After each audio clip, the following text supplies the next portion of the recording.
AITUC జాతీయ సమితి సమావేశాలు సెప్టెంబర్ నెలలో 3 రోజుల పాటు విశాఖపట్నం వేదికగా నిర్వహించనున్నట్లు ఆ సంఘం జిల్లా ప్రధాన కార్యదర్శి జిఎస్.జె. అచ్యుతరావు తెలిపారు.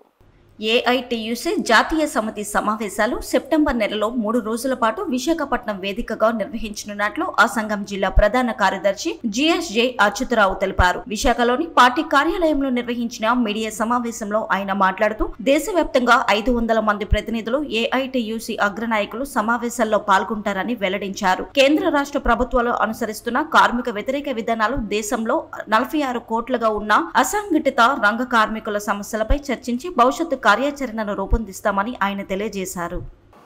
రేపు సెప్టెంబర్ మొదటి వారంలో 6, 7, 8 తారీఖుల్లో టెంటేటివ్గా ఈ విశాఖ నగరంలో ఏఐటిసి జాతీయ సమితి సమావేశాలు నిర్వహించబడుతున్నాయి. ఆ సమావేశాలకి దేశవ్యాప్తంగా కాశ్మీర్ నుండి కన్యాకుమారి వరకు 500 మంది ప్రతినిధులు హాజరుగా కానున్నారు. ఇక్కడ 3 రోజులు ఉక్కు నగరంలో సమావేశాలు నిర్వహించబడతాయి. మొదటి రోజు విశాఖ నగరంలో భారీ ప్రదర్శన, బహిరంగ సభ నిర్వహించబడుతుంది. దానికి పత్రికా ప్రతినిధులు, ఈ విశాఖ నగర వాసులు అందరూ మీ యొక్క సహాయ సహకారాలను అందించి అవి జయప్రదం చేయడానికి మీ సహకారాన్ని కోరడానికే ఈవేళ ముఖ్యంగా పిలిచాం.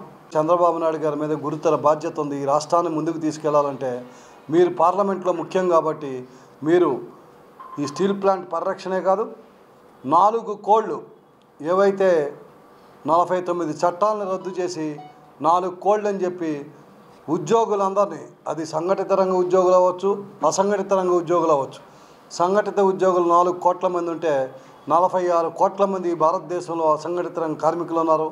అందరి మీద దాడి చేయడానికి, యాజమాన్యాలకు వెసులుబాటు కల్పించడానికి 4 కోళ్ళని రద్దు చేసేందుకు పార్లమెంట్లో మీ ప్రయత్నం ఉండాలని, మీ పోరాటం ఉండాలని ఈ తెలుగుదేశం ఎన్డీఏ పవన్ కళ్యాణ్కి, చంద్రబాబు నాయుడుకి మరి ముఖ్యంగా విజ్ఞప్తి చేస్తున్నాం. మీరు ఎన్నికల్లో హామీలు ఇచ్చున్నారు.